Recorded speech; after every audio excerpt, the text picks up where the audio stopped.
The Babyhawk. This is one of the videos in a series of videos that I released today, which is just kind of discussing all the little tiny sub 3-inch crafts that I have.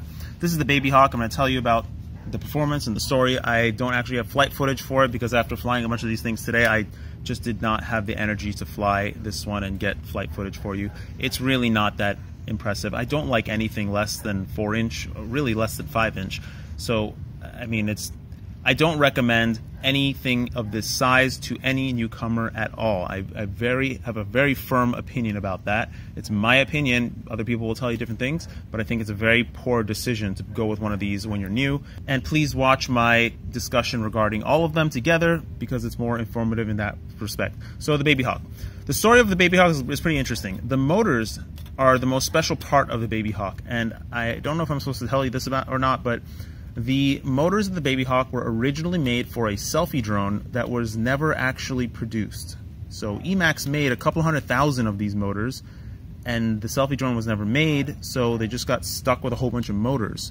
So the reason the Babyhawk came about and why it's so cheap is because Emax had a whole bunch of surplus of motors that they had to do something with, and so they decided to make this thing.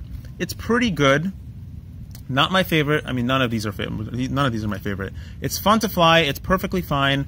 It's using independent ESCs. It's using their new Femto, or not new anymore, but their Femto flight controller. It does not come with a receiver. It's $100. Has a built-in video transmitter and camera.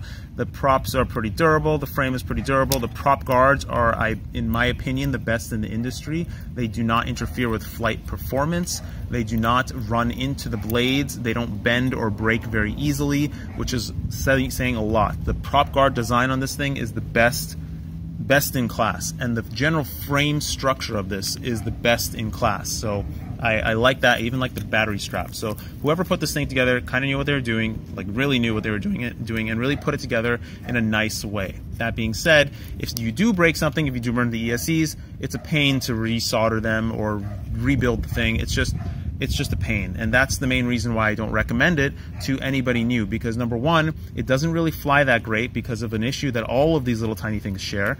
The ESCs just don't put out the same level of performance. They don't power the thing the same way. When you punch it, you don't get an even up and down. You get a wobble about, and at full throttle, I mean, I've tried to tune it, but at full throttle, the thing's just like oscillating like crazy. Yeah, that's that about the Babyhawk. It's fine. I just don't recommend it.